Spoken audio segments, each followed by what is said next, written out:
आतंकवाद के खिलाफ भारत का सबसे घातक मिशन ऑपरेशन सिंदूर अब दुश्मनों पर कहर बनकर टूट रहा है। भारत ने पहले ट्रेलर दिखाया और आगाह किया कि संभल जाओ, लेकिन ये तो आतंकिस्तान पाकिस्तान था। पूंछ सीधी थोड़ी होगी। भारतीय सेना ने पाकिस्तान को फिर करारा जवाब दिया, वो भी ऐसा कि पाकिस्तान की अब नींद उड़ गई है। पहले मंगलवार देर रात 1:30 बजे भारत ने ऑपरेशन सिंदूर की शुरुआत करते हुए पाकिस्तान के 9 बड़े आतंकी अड्डों को चंद मिनटों में मटिया मीट कर दिया। मिसाइलें बरसी, धमाके हुए और आतंकी ठिकाने धुएं में बदल गए। केवल आतंकी ठिकाने, रिहायशी इलाके नहीं, जिससे पाकिस्तान बौखला उठा और सीमा पर फायरिंग शुरू कर दी। सिविलियंस को टारगेट बनाया गया। लेकिन अब ये 2025 का भारत है, हर गोली का जवाब गोली से देता है। आइए आपको पूरी टाइमलाइन बताते हैं कि कैसे ऑपरेशन सिंदूर 2.0 की शुरुआत हुई। देखिए, सिंदूर ऑपरेशन में अपने आकाओं की मौत से पाकिस्तान ऐसा बौखलाया कि बुधवार रात पाकिस्तान ने भारतीय सीमावर्ती शहरों पर हमला करने की नाकाम कोशिश की। लेकिन भारत का S-400 एयर डिफेंस सिस्टम और जाबाज सैनिक पहले से तैयार थे। एक भी मिसाइल और ड्रोन को देश की सरहद छू नहीं पाई। लेकिन हालात तब बिगड़ गए जब गुरुवार रात 8:49 पर यानी कि 8:49 पर बॉर्डर पर लगातार गोलीबारी की खबर सामने आई। पाकिस्तान ने जम्मू एयरपोर्ट पर मिसाइल दागी। इसे देखते हुए जम्मू कश्मीर के आरएसपुरा सेक्टर में ब्लैकआउट किया गया।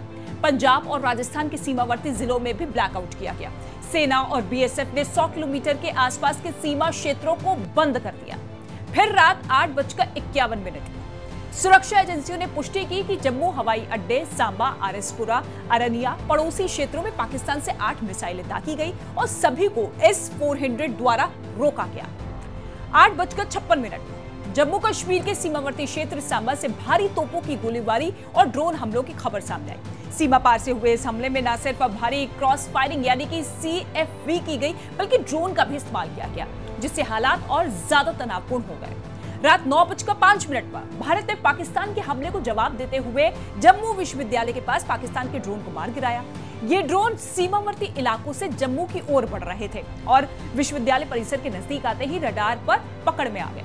भारत का S-400 सिस्टम लगातार पाकिस्तान के ड्रोन और मिसाइलों को मार रहा है। फिर रात 9:07 पर जम्मू, पठानकोट और उधमपुर में ड्रोन हमले हुए। एयर डिफेंस सिस्टम ने त्वरित कार्रवाई करते हुए 3 ड्रोन को मार गिराया, लेकिन एक ड्रोन सुरक्षा घेरे को चकमा देकर जम्मू एयरपोर्ट के नजदीक जा पहुंचा और वहां टकरा गया। ड्रोन के टकराने से एयरपोर्ट क्षेत्र में धमाके की आवाज सुनाई दी। स्थिति की गंभीरता को देखते हुए वायुसेना ने लड़ाकू विमान को तुरंत हवा में तैनात कर दिया और आसमान में निगरानी तेज कर दी। फिर इसके 2 मिनट बाद यानी कि 9:09 पर पठानकोट एयरफोर्स स्टेशन पर एक बड़ा खतरा टल गया, जब ड्रोन से दागी गई मिसाइलों को एयर डिफेंस सिस्टम द्वारा सफलतापूर्वक इंटरसेप्ट कर लिया गया। ड्रोन ने एयरबेस की ओर बढ़ते हुए फायरिंग की कोशिश की थी। फिर 9:12 पर उत्तर कश्मीर के तंगधार सेक्टर में पाकिस्तान की ओर से भारी मोटार गोलीबारी की गई। इसी दौरान राजस्थान के जैसलमेर में भी एक तेज धमाके की आवाज सुनी गई थी। जम्मू एयरपोर्ट पर एक बड़े स्वाम ड्रोन हमले को विफल कर दिया गया। अन्य संवेदनशील ठिकानों पर भी ऐसे ही हमलों की कोशिश की गई, लेकिन समय रहते उन्हें भी नाकाम कर दिया गया।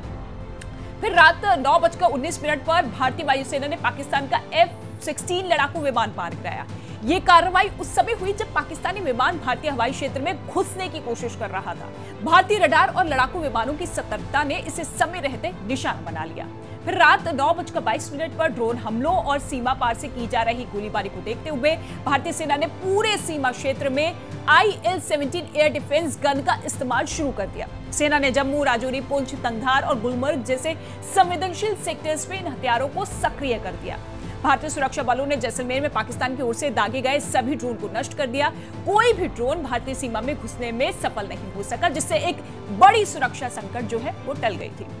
फिर राजनाथ सिंह यानी कि रक्षा मंत्री, CDS और तीनों सेनाओं के प्रमुख संग हालातों को लेकर एक उच्च स्तरीय बैठक भी हुई और इसी बैठक के बाद ये सामने आया कि भारतीय वायुसेना ने पाकिस्तान के एक F-16 लड़ाकू विमान के बाद एक दूसरे पाकिस्तानी विमान यानी कि JF-17 को निशाना बनाया है। फिर 10:17 पर भारत ने निर्णायक कार्रवाई करते हुए पाकिस्तान के 3 फाइटर जेट मार गिराए, जिसमें 2 JF-17 और एक F-16 फाइटर जेट शामिल है।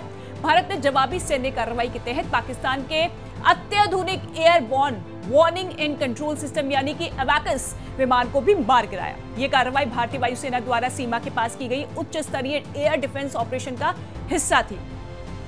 भारत की वायुसेना और थल सेना ने एक के बाद एक सटीक निशाना लगाते हुए दुश्मन के आतंकी अड्डों और रणनीतिक ठिकानों को खाक में मिला दिया। इस बार सिर्फ जवाब नहीं, संदेश था कि अब हम बर्दाश्त नहीं करेंगे। इसके बाद भारत ने पाकिस्तान में घुसकर ऐसा घाव दिया कि वो अब तबाह होने की कगार पर है।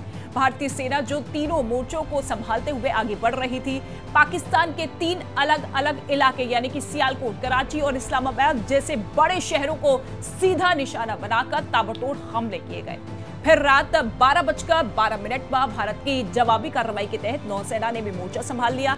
भारतीय नौसेना ने पाकिस्तान के कराची बंदरगाह और उससे जुड़े रणनीतिक ठिकानों पर सटीक हमला किया और यह हमला पाकिस्तान की ओर से बढ़ते हमलों और सीमा पार पर जिस तरीके से सक्रियता बढ़ रही थी, गतिविधियां बढ़ रही थी, उसके जवाब में किया गया। नौसेना की इस कार्रवाई से कराची में हड़कंप मच गया और पाकिस्तान की समुद्री सुरक्षा को बड़ा झटका लगा है। भारत ने इन हमलों के जरिए स्पष्ट कर दिया है कि हर मोर्चे पर सख्त जवाब देने के लिए हम पूरी तरीके से तैयार हैं। भारत ये साफ कर चुका है कि हम युद्ध नहीं चाहते, लेकिन दुश्मन देश प्रहार करेगा तो उसे दफन करने में भी वक्त नहीं लगाएंगे। अब हम चुप रहना नहीं, हर वार का जवाब वार से देते हैं।